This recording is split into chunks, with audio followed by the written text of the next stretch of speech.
नया chief justice कौन होगा, काउंटडाउन शुरू। चीफ जस्टिस की तैनाती के लिए पार्लिमानी कमेटी की तश्कील मुकम्मल। कौमी असम्बली सेक्रेटेरिएट ने नोटिफिकेशन जारी कर दिया। सेनेट से आजम नजीर तारड़, फारूक एच नाइक, अली जफर और कामरान मुर्तजा नामजद। कौमी असम्बली ने ख्वाजा आसिफ, एहसन इकबाल, शाइस्ता परवेज मलिक कमेटी का हिस्सा। राजा परवेज अशरफ, नवीद कमर, हामिद रजा, बैरिस्टर गोहर और राना अंसार के नाम भी शामिल। पार्लिमानी कमेटी का पहला इजलास आज 4 बजे होगा।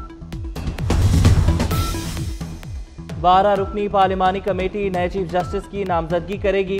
3 सीनियर तरीन जजेस में से एक को चीफ जस्टिस नामजद किया जाएगा। खुसूसी कमेटी नाम वज़ीर-ए-आज़म शहबाज शरीफ को अरसाल करेगी। वज़ीर-ए-आज़म चीफ जस्टिस के तकर्रुर की एडवाइस सदर मुमलिकत को भेजेंगे।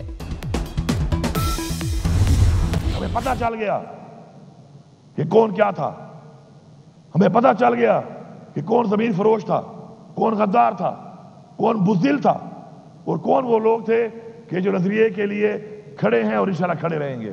आपने जिस तरीके से अपने हाथ में ये गैर आईनी तरमीम करके सीनियर मोस्ट जज के बजाय अपनी मर्जी का जज लगाने का प्रोग्राम बनाया है, अगर आपने सीनियर मोस्ट जज को ना किया है पॉइंट तो इंशाल्लाह हम सब निकलने के लिए तैयार खड़े हैं। यहां पर हम ये नाइंसाफी नहीं होने देंगे, हम अपनी अदलिया को गुलाम नहीं बनने देंगे। सीनियर तरीन जज को चीफ जस्टिस ना लगाया तो बाहर निकलेंगे। अली अमीन गंजापुर की रियासत को फिर धमकी। हुकूमत का साथ देने वाले पार्टी अरकान से बदला लेने का भी ऐलान कर दिया। कहा पता चल गया कौन गद्दार, कौन बुज़दिल और कौन नजरियाती था। गद्दार को तारीख में गद्दार ही कहा जाएगा। इख्तिदार में आकर आईनी तरमीम वापस लेंगे।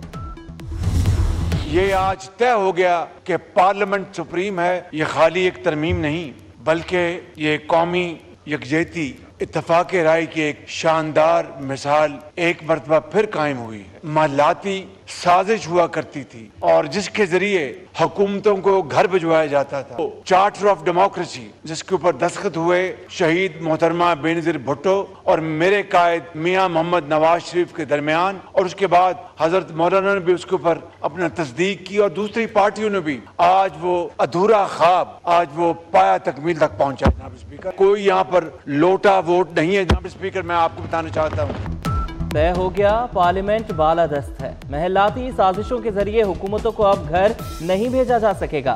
बेनजीर भुट्टो शहीद और नवाज शरीफ का ख्वाब पूरा हो गया। वज़ीर-ए-आज़म शहबाज शरीफ का कौमी असम्बली में इजहार ख्याल। वज़ीर-ए-आज़म ने बिलावल भुट्टो और मौलाना फजलुर रहमान का अहम किरदार अदा करने पर शुक्रिया अदा किया।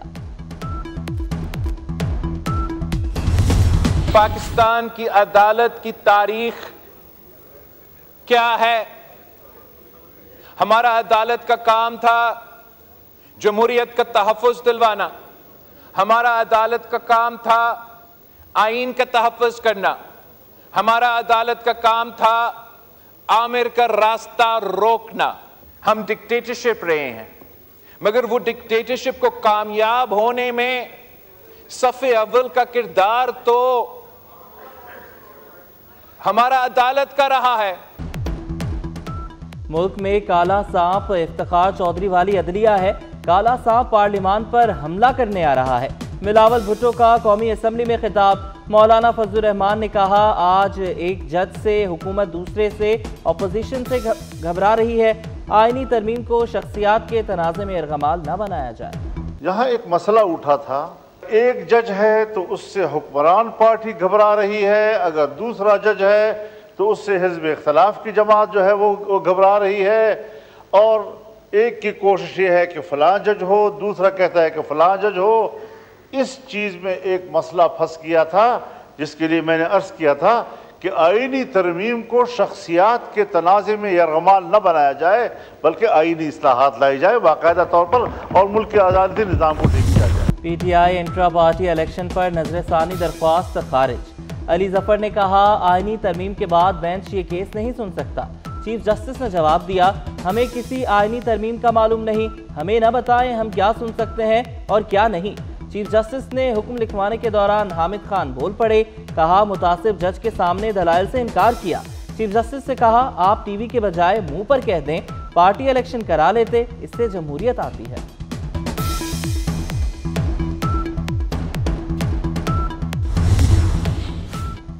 सुप्रीम कोर्ट में दौरान समाअत आईनी बेंच का तस्करा। केस आम बेंच सुनेगा या आईनी बेंच? लगता है ये सवाल सुप्रीम कोर्ट में हर रोज उठेगा। जस्टिस मंसूर अली शाह के दौरान समाअत रिमार्क्स। वकील फरूक नसीम ने कहा कि सियासी केसेस अब आईनी केसेस बन चुके हैं। जस्टिस आयशा मलिक ने मुस्कुराते हुए कहा, चलें जी, आप जाने और आपके आईनी बेंच।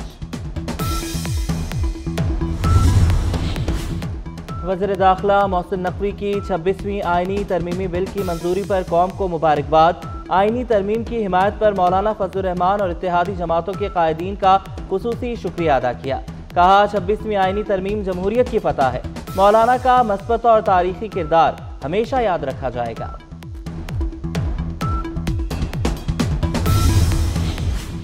मुफ्ती तकी उस्मानी का 26वीं तरमीम की मंजूरी पर मौलाना फजलुर रहमान को खराज तहसीन। मौलाना की रहनुमाई में मुल्क शदीद सियासी इंतशार से बच गया। सूद के खात्मे, विफाकी शरई अदालत और मदारिस का मसला हल हुआ। मुद्दत के बाद ऐसी खुशखबरी मिली है। विफाकी शरई अदालत का 26वीं आईनी तरमीम का खैर मकदम, सूद का मुकम्मल खात्मा इस्लामी मालियाती और बनकारी निज़ाम के फ़रोग़ के लिए अहम है।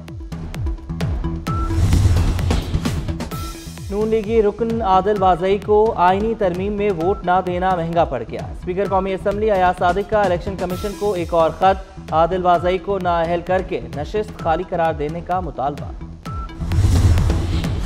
सेनेट और कौमी असम्बली के इजलास आज होंगे। सेनेट इजलास 4 बजे जबकि कौमी असम्बली का इजलास शाम 5 बजे होगा।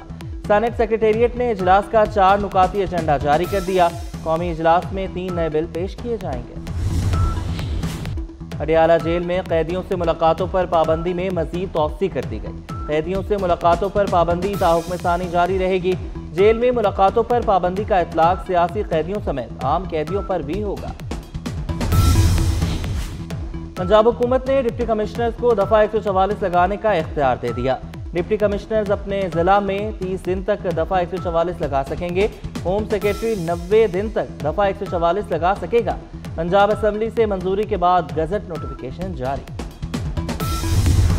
लाहौर में आलूदगी का जिन बेकाबू हो गया। आलूदा तरीन शहरों में पहले नंबर पर आ गया। एयर क्वालिटी इंडेक्स 240 रिकॉर्ड किया गया। सेक्रेटरी माहौलियात ने शहर की फजा मुज़र सेहत करार दे दी। गले और आंखों की बीमारियां आम होने लगी। आलूदा फजा में सांस लेने में दुश्वारी का सामना। तिब्बी माहिरीन की शहरियों को मास्क इस्तेमाल करने की हिदायत। बिजली के बिलों पर आए जुर्माने की पॉलिसी तब्दील। मुकर्ररा तारीख के बाद जमा होने वाले बिलों पर 5 और 10% सरचार्ज लगेगा। मुकर्ररा तारीख के 3 दिन बाद बिल का 5% सरचार्ज आयद होगा। 3 दिन से ज्यादा ताखीर पर 10% सरचार्ज देना होगा। पंजाब में अपनी छत अपना घर प्रोग्राम। पहली किस्त लेने वालों ने मकानों की तामीर शुरू कर दी। वज़ीर आला मरियम नवाज की ज़ेर सदारत इजलास में ब्रीफिंग। शहरियों की आसानी के लिए असिस्टेंट कमिश्नर्स को फोकल पर्सन मुकर्रर किया गया। सूबाई वजीर बिलाल यासीन को फील्ड में मॉनिटरिंग की हिदायत।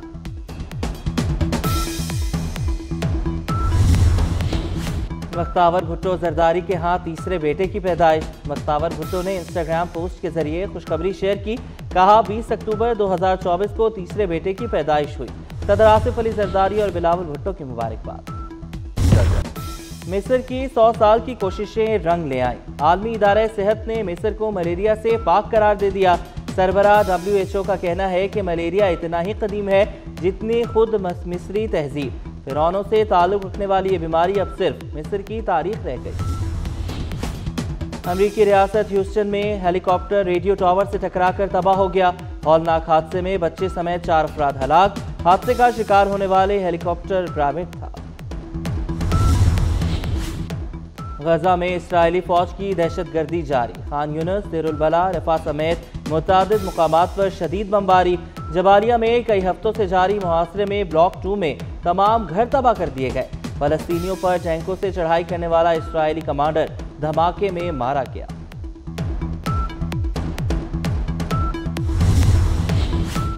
नातवा कांधों पर वफा की जिम्मेदारी। फलस्तीनी की बावफा बच्ची के किरदार ने दुनिया को झंझोर डाला।